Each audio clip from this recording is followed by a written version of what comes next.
জুলাই গণ অভ্যুত্থানের দ্বিতীয় বর্ষপূর্তি উপলক্ষে জাতীয় নাগরিক পার্টির আহ্বায়ক এবং সংসদের বিরোধী দলীয় চিফ হুইপ নাহিদ ইসলাম মন্তব্য করে বলেছেন, জুলাই গণ অভ্যুত্থানের 2 বছর হলেও এই গণ অভ্যুত্থানের কাঙ্ক্ষিত বাংলাদেশ এখনো পাওয়া যায় না। কিন্তু আসলে কেন এই আন্দোলনের সেই কাঙ্ক্ষিত বাংলাদেশ পাওয়া গেল না? এই দায় বা ব্যর্থতা যেটি বলেন না কেন, সেটি আসলে জুলাইয়ের একার নাকি জনগণের, আমাদের, নাকি অন্তর্বর্তীকালীন সরকারের, নাকি রাজনৈতিক দলগুলোর? আসলে ব্যর্থতা কার, যার কারণে আসলে, বা আমি যদি একটু অন্যভাবে বলতে চাই, সেই কাঙ্ক্ষিত বৈষম্যহীন এবং গণতান্ত্রিক যে বাংলাদেশ গড়ার স্বপ্ন ছিল, সেটি গড়ার আসলে চেষ্টা কি আছে আসল অর্থে?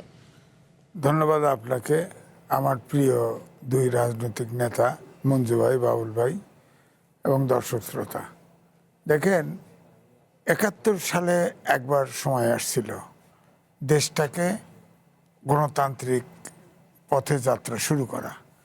90-এও আন্দোলন হয়েছে, সেটা নাই বললাম না। তারপরে আসলো 24-এ কিন্তু যারা আমরা, এই মঞ্জু ভাইরই বলছে আমি সিনিয়র মানে বয়স বেশি আমার, আমরা কিন্তু প্রত্যাশা করেছিলাম যে এই অভ্যুত্থান কোঠাবিরোধী আন্দোলন হলেও শেষে তো ফেসিবাদের বিলোপ চেয়েছে। এবং যখন রাজনৈতিক দলগুলি ইনভলভ হয়ে গেছে ভিতরে, তখন ফেসিবাদ বিলোপ এর প্রতি অর্থ যদি বুঝি, মানবিক বাংলাদেশ না হলেও অন্তত গণতন্ত্র, আইনের শাসন, সুশাসনতা আশা করতেছিলাম। কিন্তু দুর্ভাগ্য আমাদের 71 সাল থেকে অনেক সূচকে এত টানাপোড়েনের ভিতরে কিন্তু এগোইছি আমরা, কিন্তু রাজনৈতিক সূচকে আমরা পিছাচ্ছি, এখনো পিছাচ্ছি। কারণ এই সরকার নির্বাচিত হয়ে আসার পরে আমার দুটো জিনিস ভালো লেগেছে, এটা আমি পরিষ্কার বলি। দেখেন, এই যে ট্রাফিক সিগন্যালে এআই বসিয়ে দিছে, বাসগুলো কিন্তু ডিসিপ্লিন হয়ে গেছে, এটা কিন্তু ঘোষণা দেওয়া হয় নাই। দ্বিতীয়ত দেন কিউআর কোড চালু হয়েছে। আলটিমেটলি যদি দেশটাকে ক্যাশলেস সোসাইটি করা হয়, তাহলে দুর্নীতি অনেক দূর কমে যাবে। এখন যত যাই বলেন, দুর্নীতি রন্ধে রন্ধে এটাকে ট্যাকেল করা খুবই কষ্ট। কারণ আমরা এই যে প্রায় 54 বছর দেশটা স্বাধীন হলো, 55 বছরে পড়লো, কিন্তু আমরা কখনো জাতি গঠনের দিকে কেউ নজর দিইনি। আমরা জাতি গঠন শুরুর থেকে জাতি গঠনের চেষ্টা করিনি। এখন বিজ্ঞানের যুগ বলেন, ধরেন ডক্টর মোহাম্মদ ইউনূস, মঞ্জু ভাই বলছে যে বিএনপি নমিনেশন ইলেকশন চাইছে। হ্যাঁ, যদি নেপালের মতো ইলেকশন হতো, তরুণরা আজকে ক্ষমতায় থাকতো, তখন যে অবস্থাটা তৈরি হয়েছে। নেপালের অবস্থা কিন্তু আবার না, উল্টা ব্যাপারটা হলো তরুণ চালাতে পারে না। এই যে নাহিদ ইসলাম করলো না, যে সব আশা পূরণ হয় নাই, পূরণ হবে কি করে? এখনো তো কুসুম বিরোধিতা আছে। অভ্যুত্থানের শক্তি সব যৌথভাবে তো কাজ করছে না।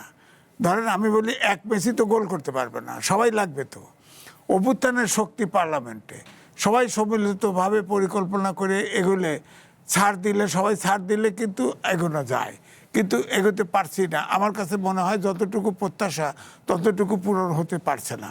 তবে জুলাইয়ে আমি কিন্তু খুব আশান্বিত হয়েছিলাম যে অন্তত পক্ষে আমাদের গণতন্ত্র, আইনের শাসন, সুশাসন, এটা আমরা অন্তত আমাদের কাঙ্ক্ষিত লেভেলে না হলেও আমাদের যাত্রাটা শুরু হবে।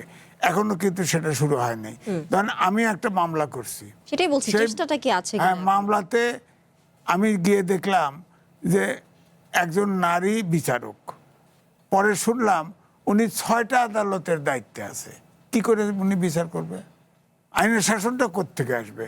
অনেক জায়গায় লোক আছে, এবং ঢাকার রমনা যে এরিয়ার বিচারক, আমি তার কথাই বলছি, ডাইরেক্ট বলছি, একটা মানুষের, একজন বিচারকের পক্ষে 6টা আদালত কি করে সম্ভব? অর্থাৎ আমরা বলি না যে বিচারহীনতা কোথায়?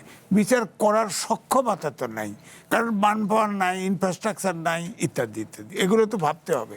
তারপরে ধরেন, আমি যদি বলেন, আজকে শহীদ প্রেসিডেন্ট জিয়াউর রহমান হত্যাকারী কিন্তু একজন গ্রেপ্তার হয়েছে, হ্যাঁ, এবং তাকে সেনাবাহিনীতে অলরেডি সে তার মৃত্যুদণ্ড প্রাপ্ত, তাকে আপনাকে কোর্ট মার্শাল হয়তো করা হতে পারে। যেহেতু মৃত্যুদণ্ড প্রাপ্ত, আমার মনে হয় তাকে কোর্ট মার্শাল হবে, আমার কাছে মনে হয় না, তাকে হয়তো কার্যকরী করা হবে। হ্যাঁ, তো আমার কথা হচ্ছে, এই যে জিয়াউর রহমান যে হত্যাটা হলো, হ্যাঁ, তারেক রহমান বিচার চান নাই। আওয়ামী লীগের সবাই টকশোতে গেছি, সবসময় অভিযোগ করছে বেগম খালেদা জিয়া প্রধানমন্ত্রী, সে তো বিচার চায় না। হ্যাঁ, তারা তো সবসময় 6 তারিখে মিটিং করছে, তখন খালেদা জিয়া হুইল চেয়ারে বসে গিয়া মিটিং করছে, সেখানেও বলছে তিনি মৃত্যু পথযাত্রী, তারপরেও বলছে আমাদের প্রতিশোধ প্রতিহিংসার রাজনীতি নয়, সবাই মিলিতভাবে কাজ করবে। তো আমার বক্তব্যটা হচ্ছে আইন তো নির্বিঘ্নে হতে পারে, তারেক রহমানও তাই বলেছেন, কিন্তু আমার কথা হলো আইনের শাসনের জন্য ফৌজদারি অপরাধের তো কোনো মামলা মাফ হতে পারে না, তার বিচার হতে হবে। যাকে উনার বাবা হলে হয়েছে, ওনার মা হলে হয়েছে, কিন্তু আমরা তো নাগরিক হিসাবে সুশাসনের জন্য অন্যায়কারীর বিচার চাই, এটা হলো ব্যাপার। তো এই জন্য বলছি অভ্যুত্থানের শক্তি যেটা হয়েছে, যে আসলে রাজনীতিবিদরা, আমি বলবো যে সেনাপ্রধান ডেকে নিল, বঙ্গভবনে মিটিং হলো, তারা রাজনীতিবিদদের নিয়ে মিটিং করছে। ওই প্রথম যে আমার কাছে মনে হয় যে প্রথম যে ভুলটা হয়ে গেছে, এই ভুলটা এখন পর্যন্ত আমাদের সেই ভুলের ঘানি টানতে হচ্ছে।